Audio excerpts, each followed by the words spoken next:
Good evening, Western Standard viewers. Yesterday, former President Trump, survived a second possible assassination attempt. It is the big news of the day. With me today is David Knight-Legg, who is an international banker, an Albertan who has born here, raised here, educated here, and then spent most of the rest of his life working overseas in a highly professional, highly competitive industry. He is probably what Stephen Harper would call an anywhere person who can work anywhere in the world, as opposed to the rest of us who are someplace people who are kind of deeply connected. And yet he has deep connections in Alberta that have caused him to move back from the Far East and take up residence here. Welcome back. Thank you. Good to be back. Of course it is. Alberta rocks. So, David,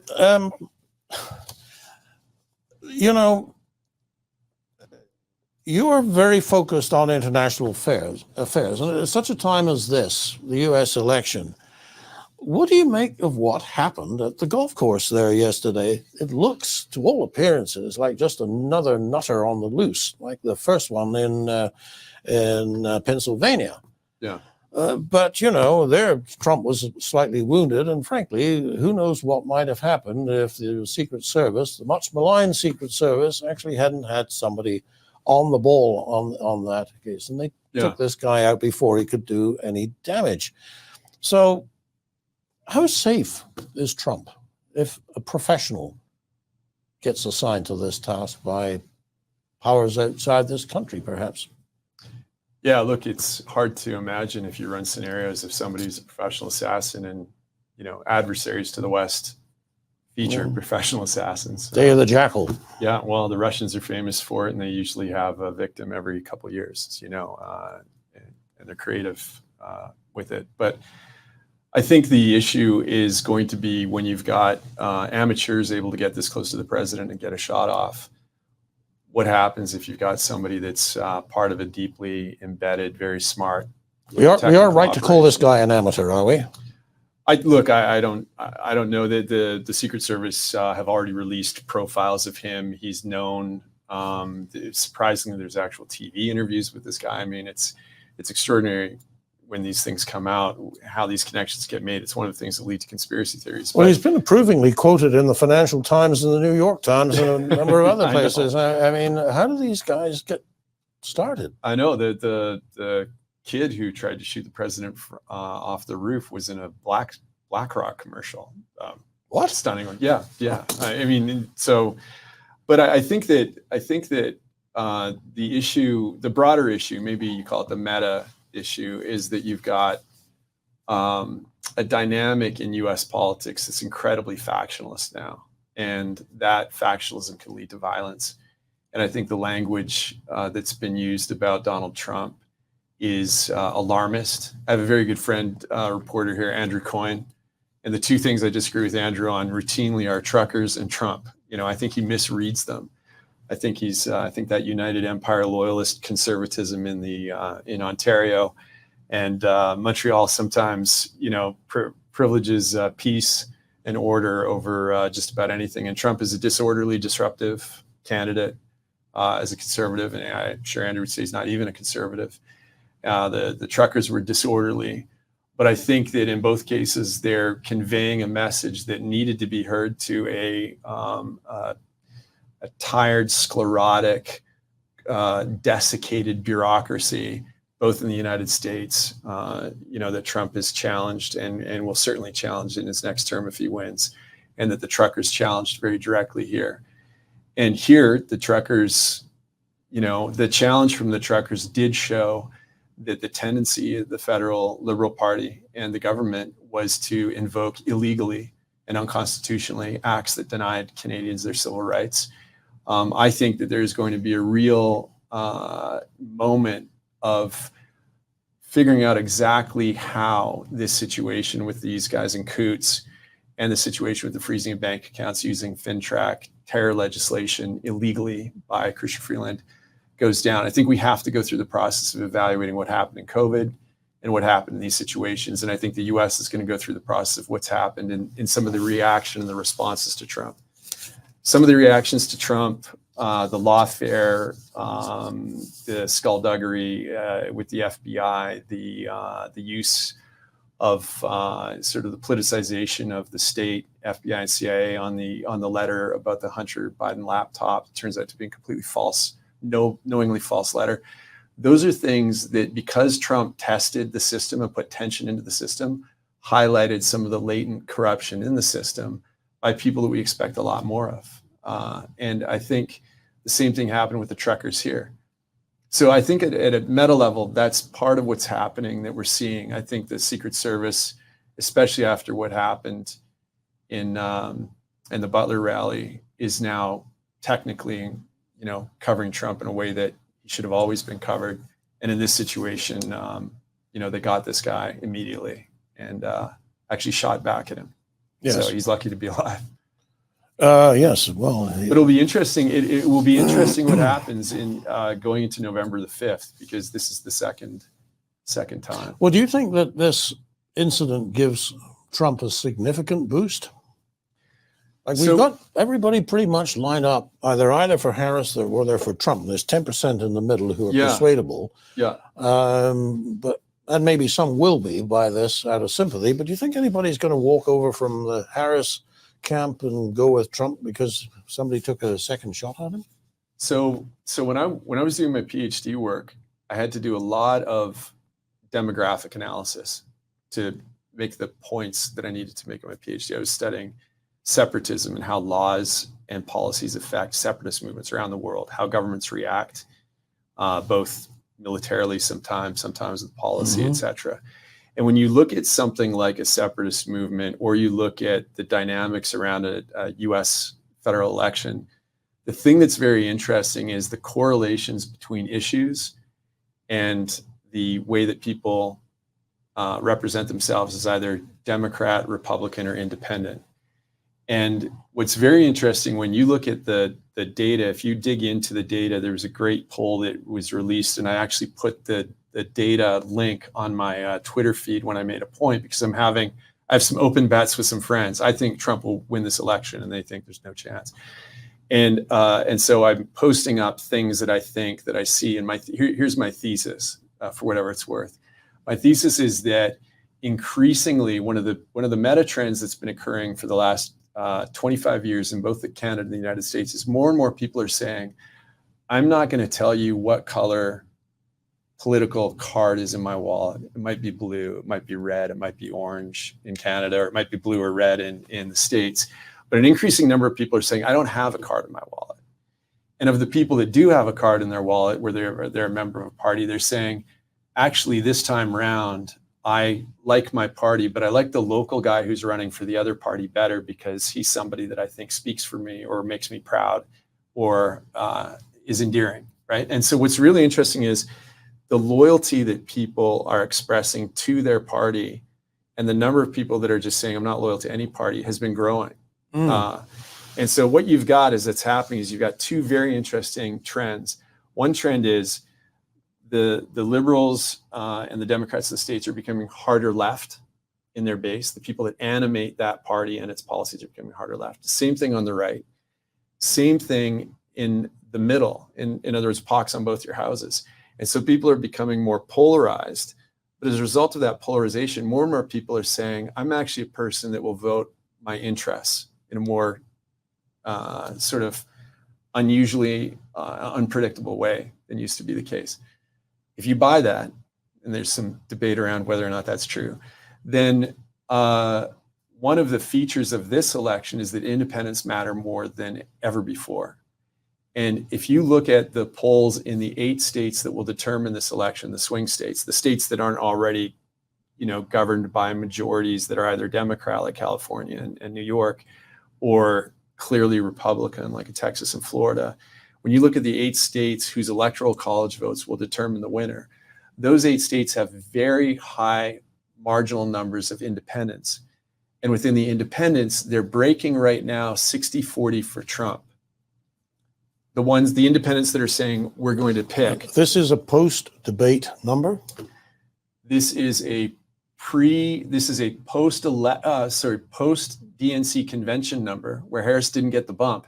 Now, this made a lot of news in the States. People said it's very surprising. Every time somebody has their convention, they get a bump of a few points, and the bump didn't occur for Harris.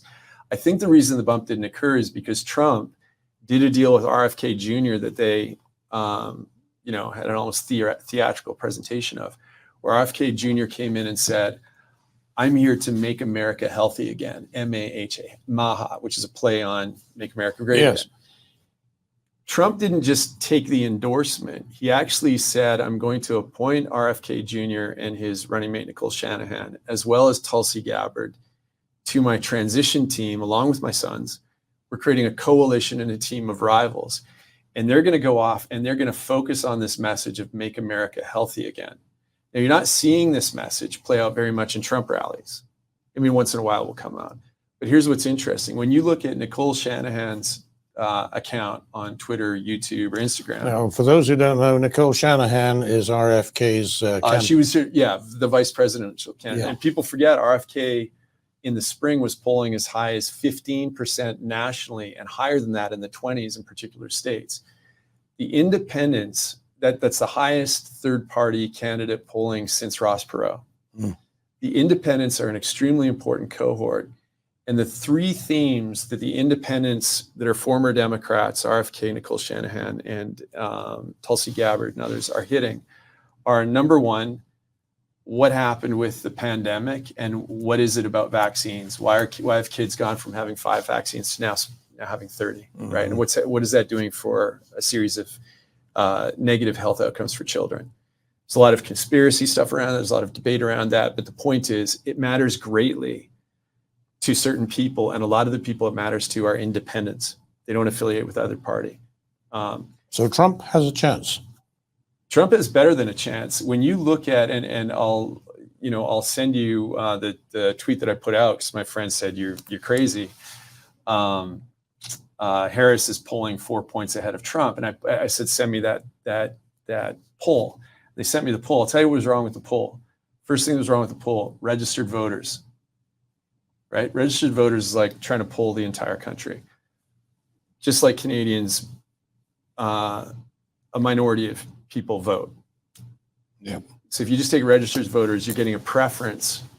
If you take likely voters, you're taking people that not only have a preference to vote, but have a history of voting. And they control for that by saying, have you voted recently? Did you vote in the last election? How do you identify? So they'll find out, okay, is this just somebody that's an American that's registered to vote, or is this somebody that actually tends to actually go out and put their money where their mouth is and cast a vote?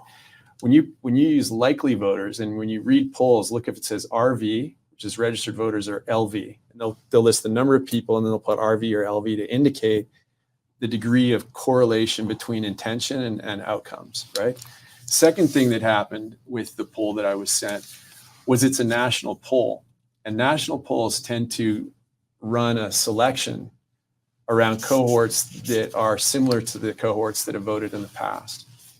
And so one of the reasons that the last election between Biden and Trump was so miscalled by the pollsters is because they were overweighting, when they were doing polling, they were overweighting traditionally strong Democratic voting cohorts when they asked people, how are you going to vote? So if you ask a lot, it'd be like running a poll in Edmonton saying, how are you going to vote in the next election? And then turning around saying the NDP have a way better chance than we thought.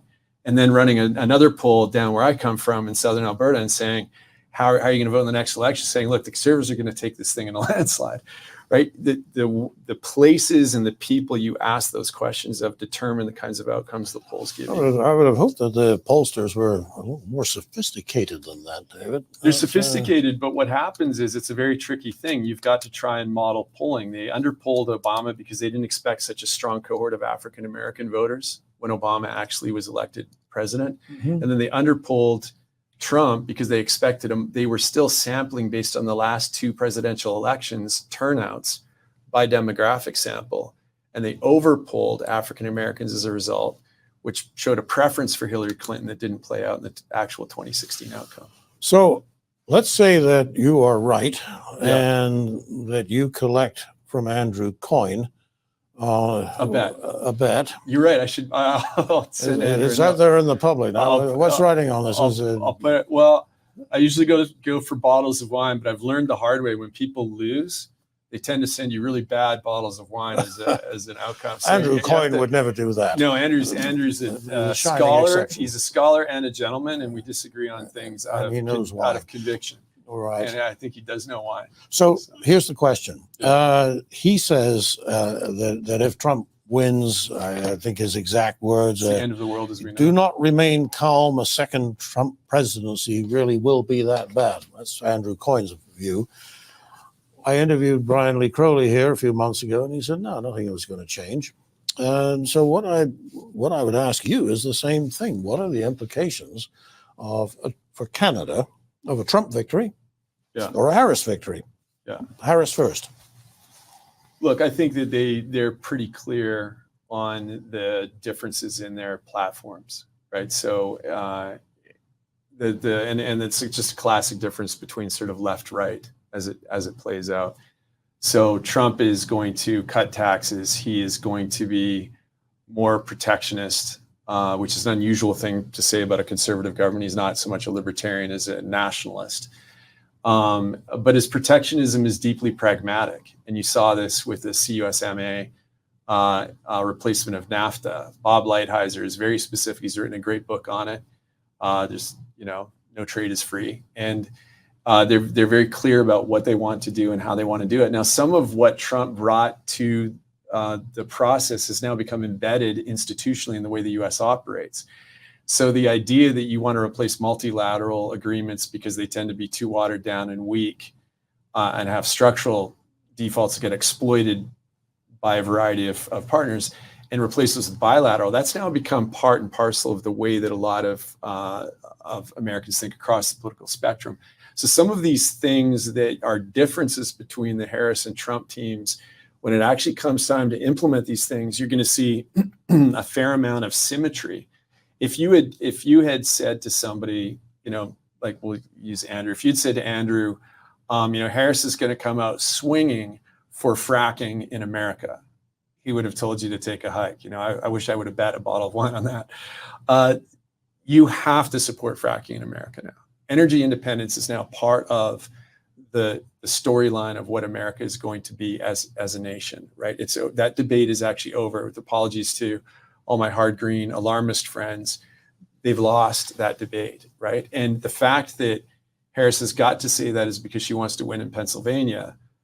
And I'm not sure that she or that the cohort like Biden, I'm not sure that she will be in control enough of a Democrat-based White House to be able to resist all of the green exclusions that they're going to want. But the fact that she has come out at the forefront of her campaign saying, I support fracking and I support a border wall, sort of shows you that the opposite of what Andrew says is true. Trump and Harris are going to have more things that look the same than things that differentiate them. And part of the reason for that is the way that the American system works. You have a deep division of powers between the judiciary, the Congress, the Senate, and the White House, the governors, and you've got emerging consensus. The problem with illegal immigration in the United States, very similar to the runaway immigration in Canada, has created an untenable situation economically that people have connected for themselves. You might like it or not like it, but your party is never going to win unless you say we're going to deal with it. Kamala Harris hasn't come out and said we got it right on immigration and everyone should relax. She's come out and said it's broken and it was Trump's fault and we're going to fix it and I'm going to build a border wall. She's had 3.5 years to fix it. How is it Trump's fault? The Trump campaign's not doing a very good job, in my humble opinion. And I ran a campaign, so I used to hate it when people would give me free advice from the sidelines. They're not interested in my advice. You pay for it. But I think that they've done a terrible job litigating what Kamala Harris is accountable for based on her, role as vice president in the Biden White House. I think that the Harris campaign has done a great job of creating a brand new constructed candidate that has very little to do with the most liberal senator in the U.S. Senate, which is how she was regarded when she was there. And they've somehow managed to erase things that she's on the record of that are very extreme. Transgendered surgeries, right? She was very extreme and on the record on that. Well, let's be fair. She's had some help. Yeah. The media is, the people in the media in the United States are more than 90% recognize themselves as Democrats, and I think they wanted somebody that they knew could replace Biden. And the Democratic Party has done a very effective tactical job of replacing President Biden with his vice president without going through a normal democratic process. Well, it's an astonishing thing that she's allowed to run without answering the question. Madam, the President Biden has been a walking wreck for at least 18 months and possibly longer. You knew. Why didn't you act? That I don't know what her answer would be, but nobody has really asked her that question. I think that she has gotten a free pass on a lot of things, and you'll notice I have two reasons for thinking that Trump will win. The first reason is that his deal with RFK is more important than people are thinking about, and people aren't seeing the power of the RFK, Shanahan, Gabbard, social media assault on key Democrat constituencies and independents. And I think that is being missed by the media. I think it's the most interesting political story happening right now. Yeah. And I think that the second thing that is not well understood and is very important is in every single era of US presidential politics, there's a moment where one of the two candidates does a far better job than the other candidate at mastering whatever the communications media of the day is. And so very famously, when JFK, RFK's uncle, ran for president against Richard Nixon, people listening on the radio, which had been the standard way that you would engage in politics, presidential debates at the time, thought that Nixon won hands down. But everybody that saw this newcomer on TV thought that JFK had won. And JFK's team had been very careful about giving him makeup, preparing him, shaving, resting him, right? And Richard Nixon just showed up for the debate on TV and treated it like it was a radio debate. And he was unshaven and looked sweaty. Right? And sweating. Yeah, yes. and sweating. Yes. And so what people have observed, and there's a great book by a guy named Neil Postman called Amusing Ourselves to Death, talking about the power of television and the way that it affects the way that we think things are happening, even though it's a simulation in many respects. JFK won the TV thing. FDR won radio. When you flash forward, Ronald Reagan, people forget, won direct mail. He'd figured out a new communication medium very effectively and to target people. You had, President Clinton won email. President Obama won Facebook. Trump won Twitter, right? So what's the nuclear weapon this time? The nuclear weapon this time is podcasts. Not just because we're on one. Not just because you run this ragingly successful, popular one. It's podcasts. So here's what's interesting about podcasts. And again, this goes to my first point. Podcasts appeal very much to independent voters because podcasts are the place where you go to do long form thinking about very particular specific issues in a deep dive format where no questions are off the table. Well, yes, you do. But what percentage of people who are going to vote are deep diving into podcasts? This is the point. The percentage that's doing this is the only percentage that matters, which is the 5 to 8% in the 8 key swing states that are going to determine the next president.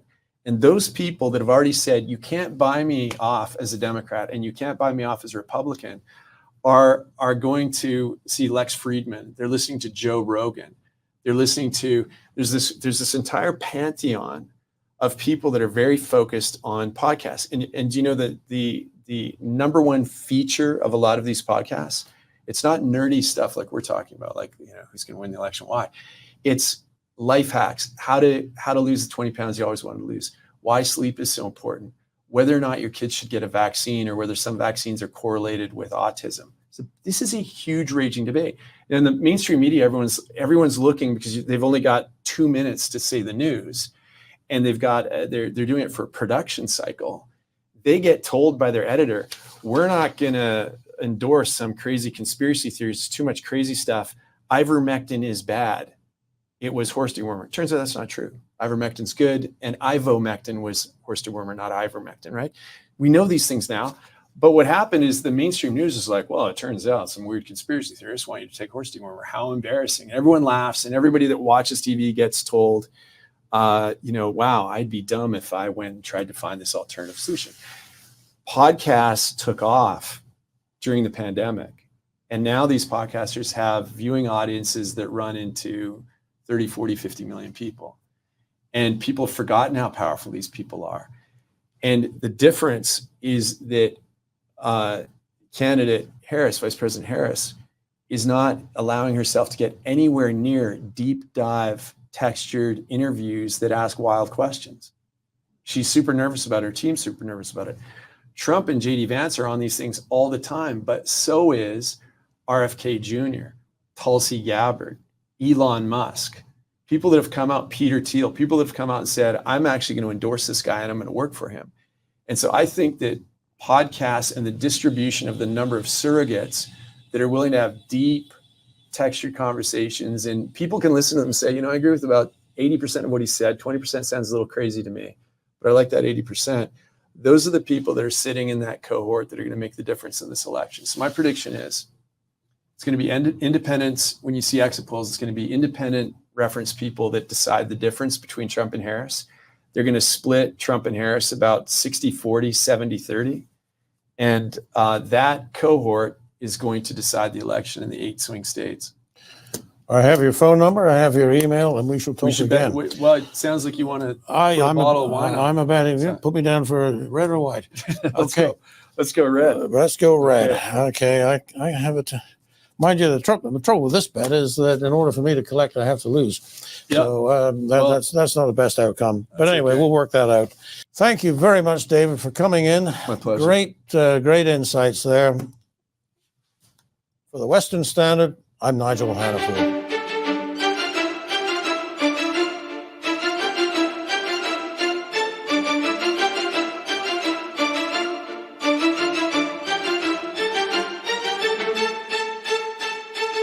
If the name Ted Byfield brings back fond memories, well, we got a party coming up for you guys. On September 25th, Toasting Ted is what it's called. It's going to honor a great conservative who published Alberta Report news magazine.